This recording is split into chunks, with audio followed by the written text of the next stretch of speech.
ધાંગધ્રા તાલુકાના બે પત્રકારો પર અજાણ્યા શખ્સોએ કર્યો જીવલેણ હુમલો, જેમાં ધાંગધ્રા ખાતે પત્રકારત્વ કરતા ઋતુલકુમાર ધામેચા તથા રામદેવસિંહ ઝાલા નામના બે મીડિયાકર્મીઓ ઉપર કાર લઈને આવેલા 4 જેટલા અજાણ્યા શખ્સોએ ધાર્યું અને લોખંડના પાઇપ વડે જીવલેણ હુમલો કરી નાસી ગયા હતા। બંને ઘાયલ પત્રકારોને તાત્કાલિક 108 મારફતે સારવાર અર્થે ધાંગધ્રાની સરકારી હોસ્પિટલ ખાતે ખસેડવામાં આવ્યા હતા। પ્રાથમિક સારવાર આપી ફ્રેક્ચર તેમજ માથાના ભાગે ઈજાઓ થઈ હતી। ગંભીરતાને પગલે વધુ સારવાર અર્થે સુરેન્દ્રનગરની સીયુ શાહ હોસ્પિટલ ખાતે ખસેડવામાં આવ્યા હતા। ઘટનાની જાણ થતાં પોલીસ પણ દોડી આવી હતી। હુમલાનું કારણ હજુ સુધી જાણવા મળ્યું નથી। સ્ટોરી રિપોર્ટ બાય દિનેશ ગામવા સાથે જયેશ કુમાર ઝાલા, ધાંગધ્રા।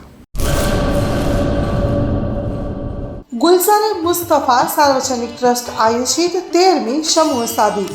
આથી આપણે જણાવતા ખુશી થાય છે કે દર વર્ષની જેમ આ વર્ષે પણ ઇન્શાઅલ્લાહ સમૂહ શાદીનું આયોજન કરેલ છે, જેના ફોર્મ ભરવાનું ચાલુ થઈ ગયેલ છે।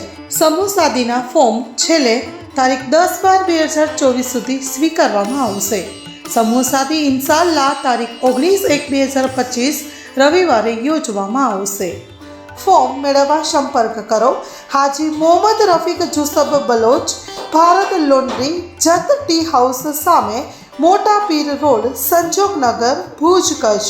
Mobile number 9687314318।